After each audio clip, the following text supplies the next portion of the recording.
tanpa ada arti. Akan tapi Allah ciptakan kita ke dunia untuk ibadah. Wa ma khalaqtul jinna wal insa illa liya'budun. Tidaklah aku ciptakan jin dan manusia melainkan untuk ibadah, menyembah kepada Allah Subhanahu wa ta'ala. Dan ibadah itu bermacam-macam. Ada ibadah yang Allah atur waktunya dan Allah tentukan tempatnya. Ibadah apa itu? Ibadah haji. Ini ibadah haji Allah tentukan waktunya. Ya, al-hajju ashhur ma'lumah.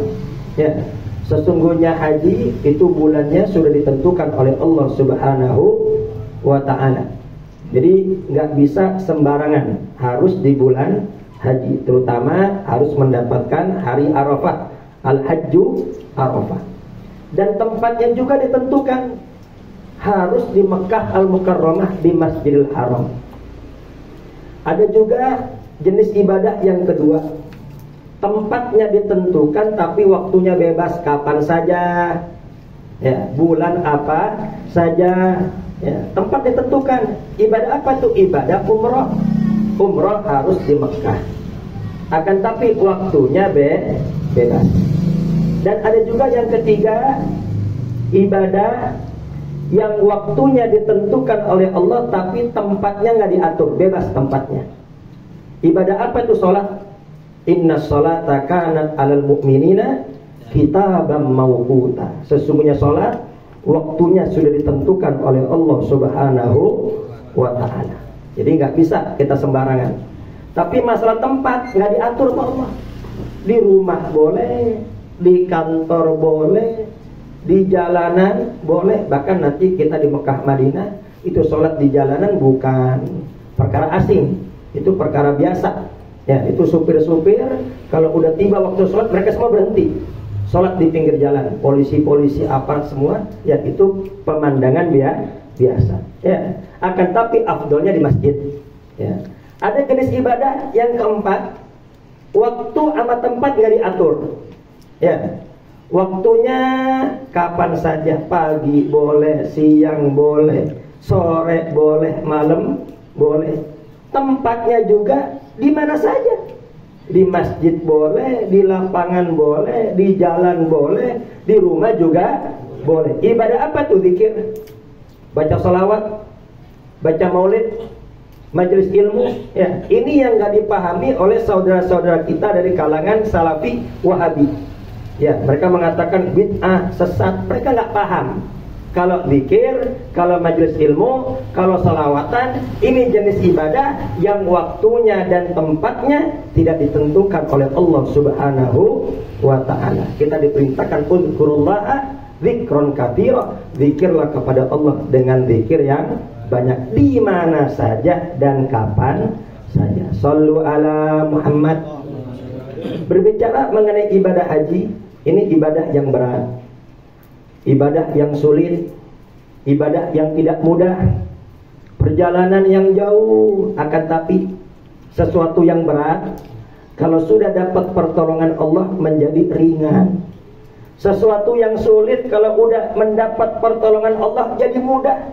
Nggak ada sulitnya, nggak ada susahnya. Yang ada namanya kenikmatan. Maka dari itu ya saya berpesan kepada Bapak Sukirman, ya, nikmati saja, jangan dijadikan beban. Jadi Bapak nggak usah beban, nanti saya gimana, nggak usah. Karena ini Pak, Bapak panggilan Allah, yang manggil Allah. Jadi Bapak datang ke sana jangan mengandalkan kekuatan Bapak, jangan mengandalkan kesehatan kita, jangan mengandalkan kecerdasan kita. Lepaskan semua kemampuan kita. La haula wala quwata illa billahil aliyyil azim. Kalau udah sampai sana jangan merasa kuat, jangan merasa hebat, jangan merasa mulia, jangan merasa pintar. Jangan. Ya, nanti akan ada masalah kalau begitu. Ya, kita hamba yang lemah. Kita hamba yang dhaif. Kita hamba yang banyak dosa. Kita hamba yang bodoh. Minta kekuatan kepada Allah. Jadi nikmati saja, Pak. Jangan dijadikan beban. Nanti apabila ada pengumuman, awas nanti ar-musnah, berat dan lain sebagainya, Bapak jangan tegang. Jangan dijadikan beban. Ini sudah panggilan Allah. Sudah pasti nanti akan diberi kemudahan oleh Allah Subhanahu wa ta'ala. Berangkat kemarin saya tidak siap. Saya ada masalah ya di bagian kaki yang mana itu harus dioperasi, tapi saya tidak mau operasi. Ya, akan tapi alhamdulillah ya, kemudahan dari Allah itu kalau dipakai ritual ibadah haji umroh sehat. Tapi kalau udah selesai nyampe hotel sakit lagi. Ya, nanti ritual ibadah haji umroh sehat lagi. Nyampe hotel sakit lagi. Minta sama Allah. Ya, minta sama Allah. Ya, ada yang muda nyampe sono lemes. Ada yang sehat nyampe sono sakit. Ada yang kelihatan tua, ada yang kelihatan lemah. Sampai sono semangatnya luar biasa. Bahkan ada bapak-bapak jalannya orangnya gemuk. Jalannya diseret-seret, kaki sebelah tuh diseret-seret. Ya, memakai kacamata tebal sekali.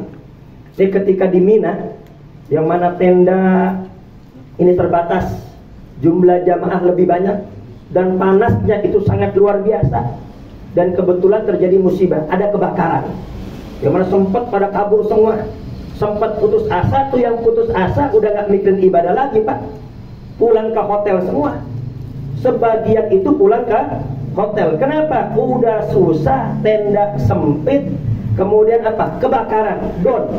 Ya, itu saya berusaha menguatkan yang ada di sekeliling saya. Ingat, ini kita kesini bukan untuk tamasya. Kita bukan untuk jalan-jalan. Kita kesini bukan untuk piknik. Kita kesini bukan untuk kuliner, tapi kita untuk ibadah kepada Allah Subhanahu wa ta'ala. Tiba-tiba datang tuh bapak-bapak tua gemuk. Ya, ini semua muka tegang-tegang nih yang muda-muda. Dia datang sambil ketawa-tawa. Udah enjoy aja, enakin aja, nikmatin di sini. Nah, itu kita muda-muda yang segar-segar saling toleh. Lah, ini yang tua aja kayaknya nikmat banget, nggak ada masalah. Jadi Pak, kita timbul semangat. Makanya nanti di sana cari teman yang bikin semangat. Ya, jadi teman yang bikin ngajak sholat, ngajak ibadah. Karena yang malas mah malas aja. Ada juga ya, yang malas-malas. Yang nggak sholat juga ada juga yang begitu. Makanya perlu ada teman yang ketika kita lemah menguatkan kita. Ketika kita sedih itu menghibur kita. Ketika kita putus asa itu menyemangati kita. Jadi Bapak enjoy saja, nikmatin semua rangkaian ibadah haji dan umrah. Sakitnya aja itu bernilai ibadah dari Allah Subhanahu wa ta'ala. Shallu ala Muhammad. Jadi nanti sampai sana minum air zam-zam. Ma'u zam-zam 5 suribalah. Air zam-zam itu sesuai dengan apa yang diniatkan. Ya, itu ya terang Bapak berangkat dengan ibu. Tapi ibu sudah dipanggil oleh Allah. Ya, itu insya Allah udah haji mabrur, itu udah pasti mabrur itu. Ya, itu sudah ketentuan Allah. Nih jangan sampai lemah. Ya, memang kita nanti juga ujung-ujungnya kita wafat juga sendiri menghadap Allah. Bapak harus semangat. Jadi nikmati semua rangkaian ibadah dari Allah. Minum air zam-zam di sana, minta sama Allah, ya Allah saya minta kesehatan. Ya Allah saya minta kekuatan. Ya Allah buat saya kuat. Zahir batin saya biar kuat. Buat saya sehat zahir batin. Buat saya semangat zahir batin. Minta semangat, minta kuat, minta obat. Air zam-zam diniatin obat jadi obat. Diniatin buat makanan jadi kenyang. Diniatin buat hilang haus jadi hilang haus. Nikmatin saja.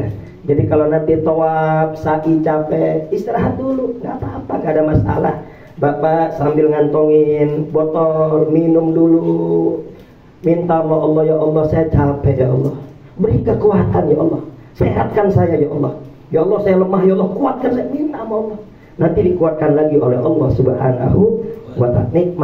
Nikmatin. Semua rangkaian ibadah jangan dijadikan beban. Meskipun yang lain kayaknya beban, hibur yang lain. Hibur, saling menguatkan. Jadikan ini apa? Nikmatin semua ibadah di tanah suci. Shallu ala Muhammad. Dan perlu diketahui, ini haji adalah rukun yang paling afdol. Rukun Islam yang paling afdol. Jadi rukun Islam itu yang pertama syahadaten, yang mengucapkan 2 kalimat syahadat. Yang kedua sholat.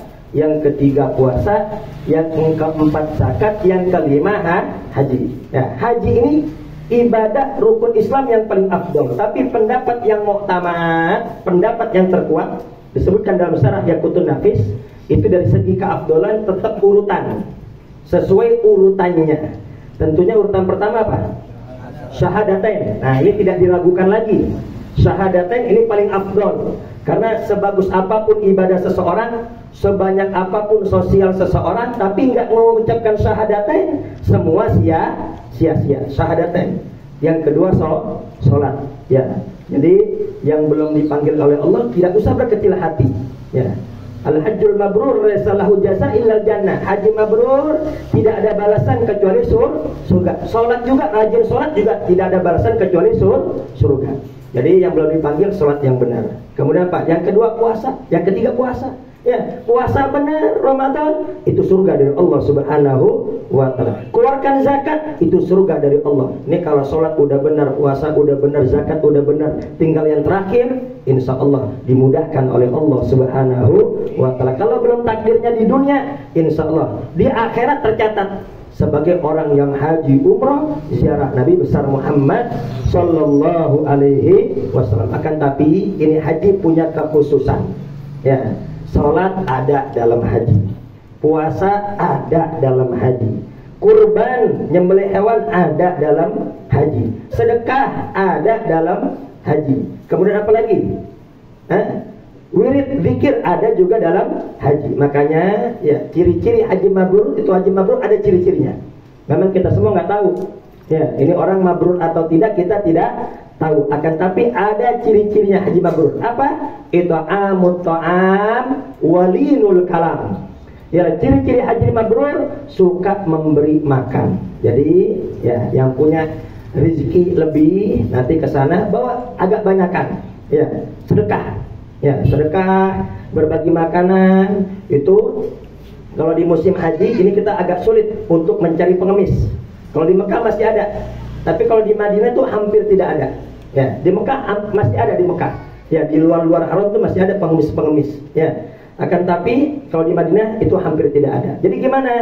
Itu marbot-marbot di sana itu, ya, yang bersih-bersih itu kadang kalau ada jamaah haji Indonesia mengucapkan assalamualaikum itu secara tidak langsung dia berharap sedekah.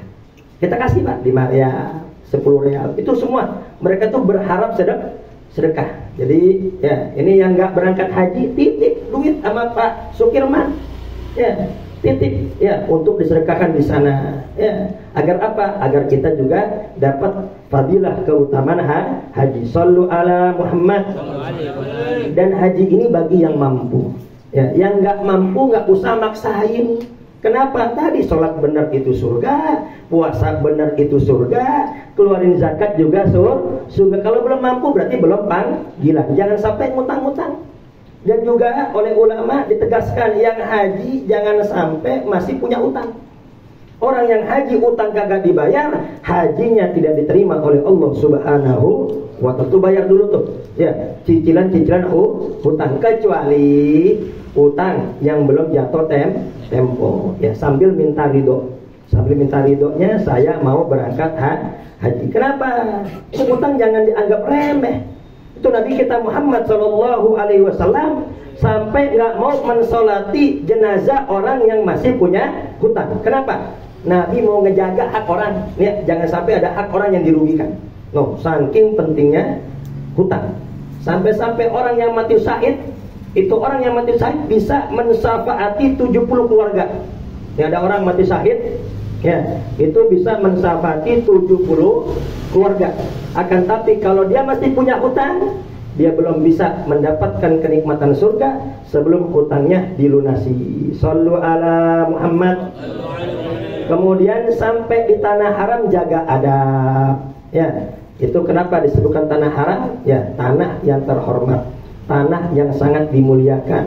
Ya, bila bisa diumpamakan, itu nyampe tanah haram itu bagaikan kita nyampe wilayah raja.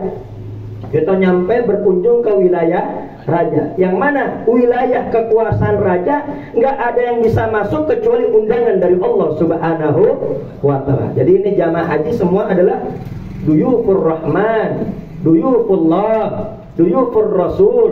Mereka semua adalah tamu undangan dari Allah Subhanahu wa taala. Itu nggak bisa masuk kekuasaan raja kecuali undangan. Dan yang kedua, ya, selama di wilayah kerajaan Ini jaga aturan, jangan sampai bermaksiat, mengerjakan hal-hal yang dilarang oleh Allah Subhanahu wa Ta'ala. Karena mohon maaf, ya, itu ibadah di sana itu pahala dilipat gandakan. Sebaliknya, berbuat dosa di sana juga dosanya dilipat gandakan. Ya, ini yang muda-muda, ya, ini perhatikan. Di sono kita melihat perempuan-perempuan tuh ya macam-macam. Bahkan tuh kayak ada bidadari baru turun dari kayangan, cakep-cakep. Ya, ini makanya harus jaga mata. Jangan sampai maksiat. Ya. Ini kalau maksiat di sana, ya nggak jaga adab di sana, itu bisa-bisa kita ditolak oleh Allah Subhanahu wa Ta'ala. Dan orang yang masuk tanah haram itu harus ikut aturan. Ini Bapak ke Madinah dulu apa? Madinah. Nah, ini perlu diperhatikan. Nanti ziarah di Madinah, kemudian dari Madinah nanti itu akan ambil mikot di Bir Ali. Ya, nanti mandi di hotel sebelum berangkat ke Mekah, mandi itu bebas, nggak ada larangan. Ya, mandi sunnah ihram bebas, mau pakai sabun bebas itu. Ya, kemudian pakai pewangi badan itu bebas, belum ada larangan. Yang penting kain ihram jangan dipakai minyak wangi. Kain ihram jangan dipakai minyak wangi, dan juga kain ihram jangan direndam pakai pewangi, jangan. Ya, itu kain ihram. Nanti ya, ketika Bapak lepas pakaian Bapak, ya, mengganti dengan pakaian ihram, niatkan, ya Allah, saya lepas pakaian kemaksiatan saya lepas pakaian kesombongan saya lepas pakaian keangkuhan saya, ya Allah, saya ganti dengan pakaian takwa. Jadi jangan sampai nih, ya kita udah pakai pakaian yang suci, pakai pakaian yang bersih, pakai pakaian yang putih, tapi hati masih kotor. Itu ibarat bunga yang terlihat indah, tapi ketika dicium ternyata beracun itu. Ya, jadi nih bersihkan hati. Sebagaimana kita pakai pakaian yang bersih dan suci, hati juga bersihkan dari penyakit hati, dari iri, dari dengki, dari hasud, dari sombong, dari takabur. Semua bersihkan hati kita. Karena untuk sekedar pakai pakaian ihram gampang, semua bisa. Yang sulit apa? Nih, membersihkan hati. Jadi itu haji bukan hanya jasad saja, tapi batin juga ikut haji. Nah, itu pakai pakaian ihram. Nah, nanti mikot di Bir Ali. Nah, ketika mikot di Bir Ali, ya, ini biasanya dianjurin sholat sunnah 2 rakaat. Habis sholat sunnah 2 rakaat ihram, ya, baca kuliah rakaat pertama, baca kulhu rakaat kedua. Nanti sebelum berangkat Bapak di sini sholat sunnah dulu, sholat sunnah safar. Sholat sunnah 2 rakaat, ya, baca kuliah rakaat pertama, rakaat kedua baca kulhu. Minta kemudahan kepada Allah. Jadi sebelum berangkat nih minta dulu sama Allah.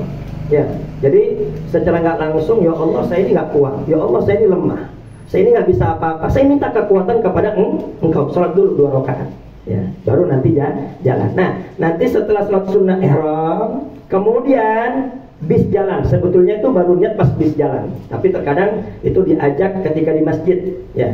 Jadi sebetulnya baru niat itu ketika bis di jalan. Ketika Bapak menancapkan niat, ya, ketika menancapkan niat, saya niat haji, itu baru berlaku semua larangan. Sebelum niat haji itu belum berlaku larangan. Tapi ketika di mikot niat haji, itu baru berlaku larangan. Sama, nih gambarnya biar mudah, sama seperti takbiratul ihram. Kenapa kok dinamakan takbiratul ihram? Ya, karena setelah takbir, yang halal jadi haram, makan halal jadi haram, minum halal jadi haram, ngomong halal jadi haram, gerak-gerak halal jadi haram. Sampai kapan haramnya?